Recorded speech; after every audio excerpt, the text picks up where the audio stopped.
ప్రత్యేక పూజలను నిర్వహించారు. 4 సంవత్సరాల క్రితం కార్తీక మాసంలో సప్తమి తిథి శ్రావణ నక్షత్రం ఒకే రోజు రావటాన్ని కోటి సోమవారాల క్రింద లెక్కిస్తారు. ఈ ఒక్కరోజు ఉపవాస దీక్షతో శివాలయంలో, కృష్ణ మందిరాలలో భక్తులు ప్రత్యేక పూజలను నిర్వహిస్తే కోటి సోమవారాలు చేసినట్లు అని అర్చకులు తెలియజేశారు. ఈ సందర్భంగా తెల్లవారుజామున 4 గంటల నుండే భక్తులు క్యూ కట్టారు. శివాలయము ఎస్ఎన్పి అగ్రహారం శివాలయంలో భక్తులు ప్రత్యేక పూజలను నిర్వహించారు.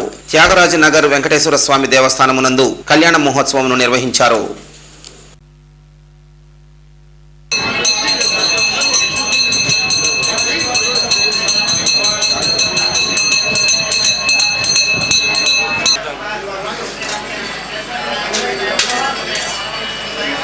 సప్తమి శ్రవణ నక్షత్రం కలిసి వస్తే కోటి సోమవారం అంటే సోమవారమే రాకర్లా కోటి సోమవారం వ్రతం చేస్తాం. ఇక్కడి నుంచి మళ్ళీ మనం ఇక్కడికంటే కూడా ఒంగోలు నుంచి అవతల దీనికి ఎక్కువ ప్రాముఖ్యత ఉంటుంది.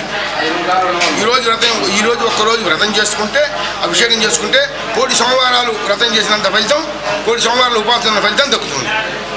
ఒక్కొక్కప్పుడు సప్తమి శ్రవణ నక్షత్రం కలిసి రాదు, అప్పుడు కోటి సోమవారం. సప్తమి శ్రవణ నక్షత్రం కూడిన ఏ వారమైనా కోటి సోమవారం కింద లెక్క.